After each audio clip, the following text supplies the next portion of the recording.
धागा वाला ना।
किताब से कर लो कथा।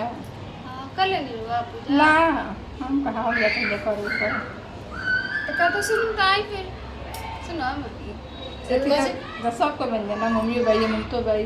हाँ तो ले जाएंगे किताब तो। हाँ किताबें कहते हैं। अच्छा कर लेते हैं तुम भी जाते हैं। हाँ किताबें खाते नहीं भाने हैं।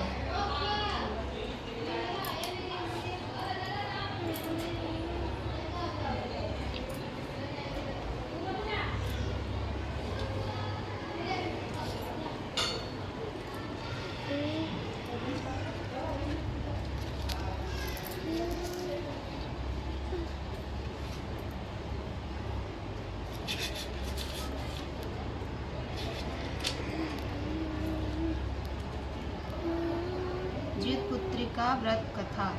एक बार नौमिषारण्य के निवासी ऋषियों ने संसार के कल्याणार्थ सूत जी से पूछा, हे सूत, कराल काली काल में लोगों के बालक किस तरह दीर्घायु होंगे सो कहिए। सूत जी बोले, जब द्वापर का अंत और कलयुग का आरंभ था, उसी समय बहुत सी शोकाकुल स्त्रियों ने आपस में सलाह की कि क्या इस कली में माता के जीवित रहते पुत्र मर जाएंगे। जब वे आपस में कुछ निर्णय नहीं कर सकी, तब गौतम जी के पास पूछने के लिए गईं। जब उनके पास पहुंची तो उस समय गौतम जी आनंद से बैठे थे। उनके सामने जाकर उन्होंने मस्तक झुकाकर प्रणाम किया। तदंतर स्त्रियों ने पूछा, हे प्रभु, इस कलयुग में लोगों के पुत्र किस तरह जीवित रहेंगे? इसके लिए कोई व्रत या तप हो तो कृपा करके बताइए।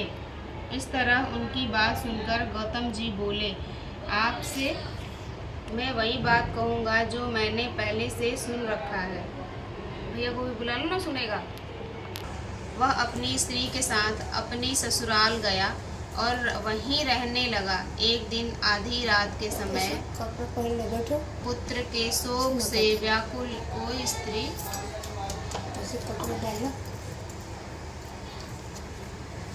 रोने लगी, क्योंकि वह अपने बेटे के दर्शन से निराश हो चुकी थी। उसका पुत्र मर चुका था। वह रोती हुई कहती थी, हाय, मुझ बूढ़ी माता के सामने मेरा बेटा मरा जा रहा है।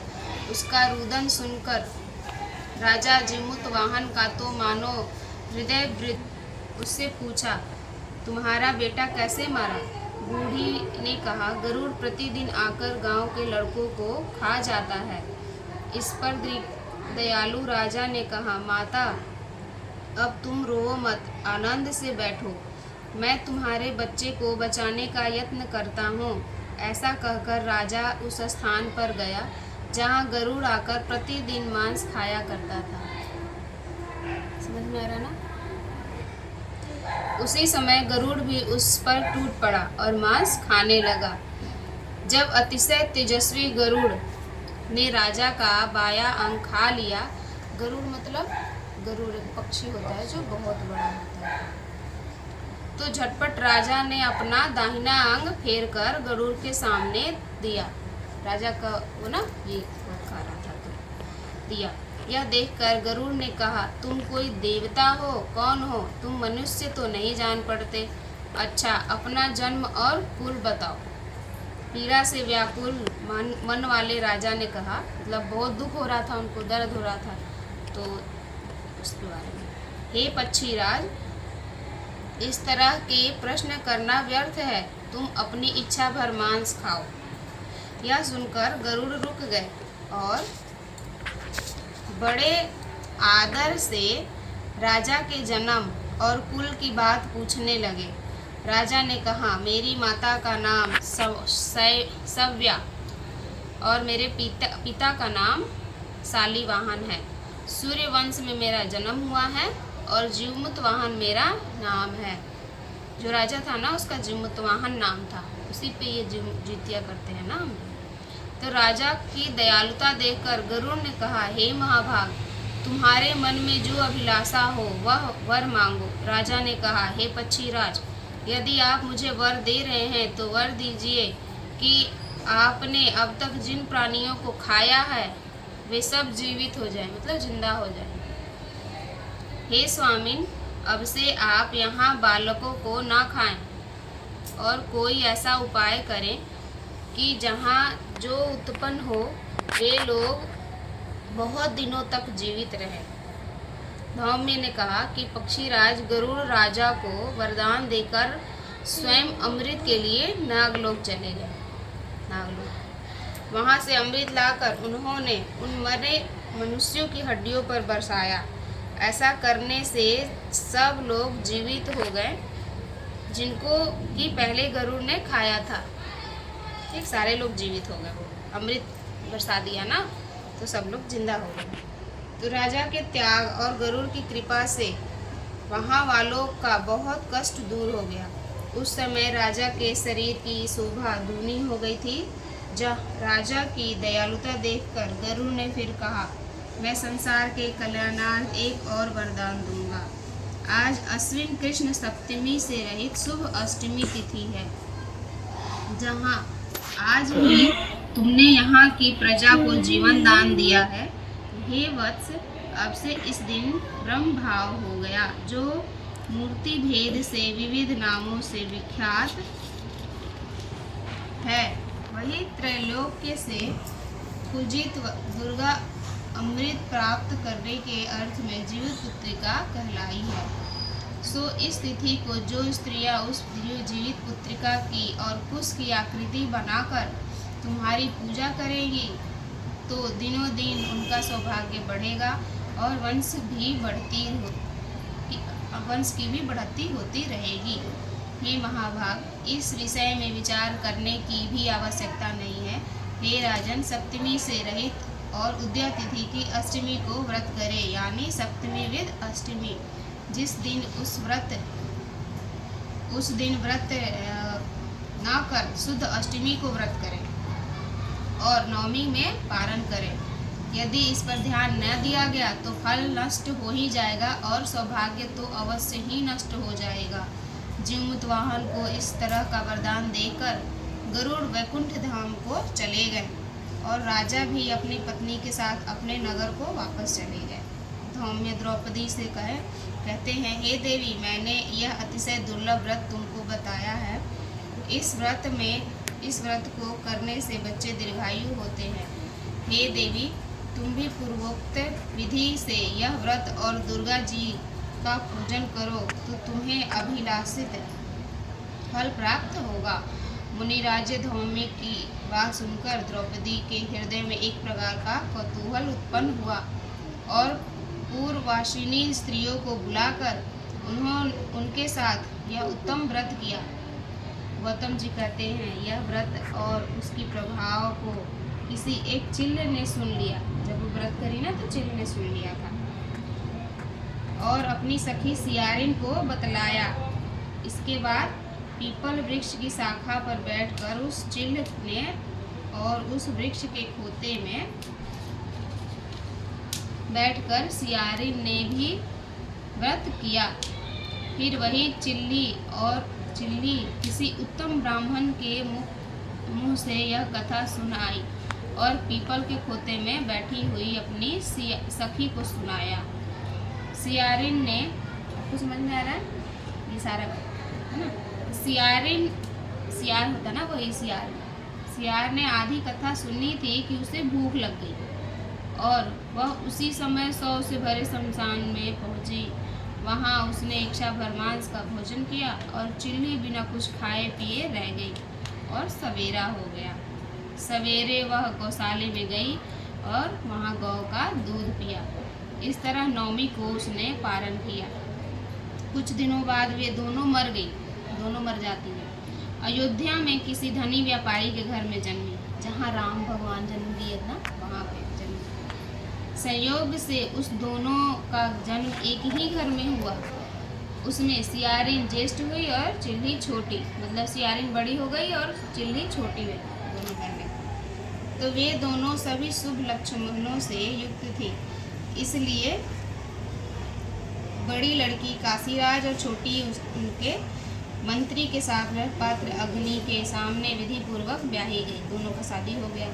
पूर्व जन्म के कर्म फल से वह मृग नयनी रानी हुई। जिस किसी भी संतान को उत्पन्न करती वह मर जाती, और पूर्व जन्म की बातों को स्मरण करने वाली मंत्री की पत्नी ने अष्टवसुओं के सदृश तेजस्वी 8 बेटे उत्पन्न किए और सभी जीवित रहे। वो सियारिन थी ना, उसका शादी हुआ राजा से, उसके बच्चे सब मर जाते थे क्योंकि उसने व्रत नहीं किया था, तोड़ दिया था बीच में। और जो चिल थी वो छोटी थी, उसके 8 बच्चे हुए बेटे और वो सारे अच्छे से जीवित रहे। तो अपनी बहन के पुत्रों को जीवित देखकर ईर्ष्यावश राजपत्नी ने अपने स्वामी से कहा, यदि तुम मुझे जीवित रखना चाहते हो तो मंत्री के पुत्रों को उसी जगह भेज दो जहाँ मेरे बेटे गए हैं। मतलब ना अपनी बहन के बेटों को बोलती थी ना कि मार दो, उसके बेटे नहीं हैं, इसलिए अर्थात उन्हें मार डालो। यह सुनकर राजा की उस मंत्री के पुत्रों को मारने के लिए कई प्रकार के उद्योग किया, मतलब बहुत प्रकार से उसको मारना चाहा, पर मंत्री पत्नी के जीवित पुत्रिका के पुण्य बल से बचा लिया, क्योंकि जीवित पुत्रिका का व्रत करती थी वो, तो इसलिए ना उसके बच्चे बच जाते थे। एक दिन राजा ने अपने आदमियों से उन पुत्रों का सिर कटवाकर पिटारी में रखवाया और पिटारी को उसकी माता मंत्री पत्नी के पास भेज दिया, किंतु वो 8 सिर बेशकीमती जवाहरात बन गए, मतलब हीरा मोती बन गया। और भले चंगे वे 8 लड़के अपने माता के पास वापस चल गए, वो वापस जिंदा हो गए ना कुछ करने के बाद। उसको जीवित देख राजपत्नी को बड़ा विस्मय हुआ, वो सोचने लगी और अंत में वह मंत्री की पत्नी के पास आई, अपनी बहन के पास आई और पूछा, हे बहन, तुमने ऐसा कौन सा पुण्य किया है जिससे बार बार मारे जाने पर भी तुम्हारे बेटे नहीं मरते? इस पर मंत्री की पत्नी ने कहा, पूर्व जन्म में मैं चिल्ली थी और तुम सियारिन। हमने और तुमने साथ साथ जीवित पुत्र का व्रत किया था। तुमने व्रत के नियमों को भली भांति पालन नहीं किया था और मैंने किया था। इस दोष से हे बहन तुम्हारे बेटे नहीं जीते। ओ राजरानी, अभी तुम उस जीवित पुत्र का व्रत को करो और तुम्हारे बेटे दीर्घायु होंगे। मैं तुमसे सच सच कह रही हूँ। उनके कथा अनुसार रानी ने व्रत किया, तभी से उनके कई बेटे सुंदर और दीर्घायु होकर बड़े बड़े राजा हुए। सूत जी कहते हैं कि सब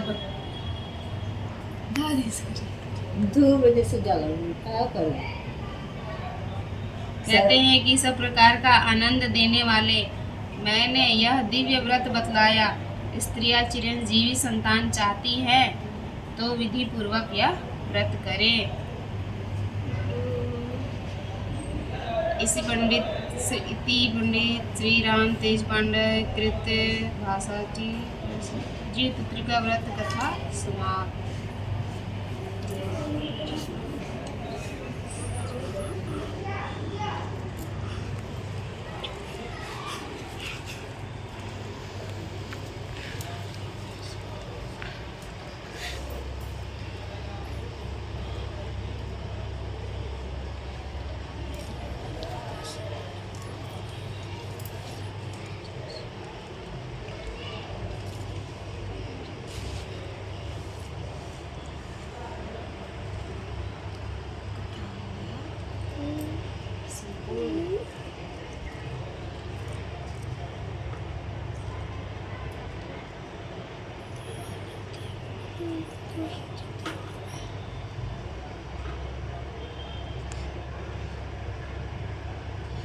इनके सब बरियार लेवली सन खड़ के सब पंडित होने कल कहत रही सन कहने की हमनी के ना लगेला।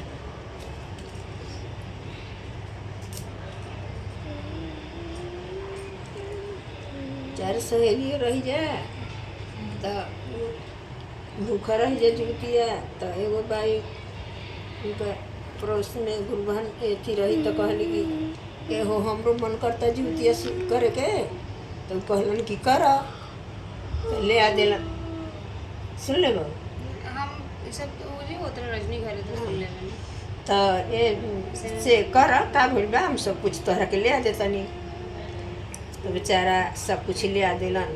दाल बनौली, भात बनौली, रोटी बनौली, भुंजा भुंजली आ सब बना ली पोत के सब तैयारी कैली। जब बनावे के भइल तो बनावत रही आ एक और खैले जात रही तो सब कोठी में घुस के देखत अड़न का करतिया तो खा लेली। तो कहतन रोटी वोटी सब बना लेली। तो कहली कि चलिन जा चाची नहाए। तो चला कहलन चाची हमू चलता नहीं बाप तू कहाँ जेब तो चला ना चलो हम देखो कैसे कथा कहे लीजा का करे लीजा तो हम चलता नहीं। यहाँ लीजा धोए लीजा इहो लुगा उठौली साड़ी उठौली चलली। तो कहता कि कथा होके लगा तो ये चाची बीच में बैठ कर चाची एगो हमू कथा सुनावत होगा तू क्या कथा सुनेगी मेरा कथा कहते आ तो हमरो सुन ला नहीं। तो दाल बनौनी, भात बनौनी, 1600 के रोटी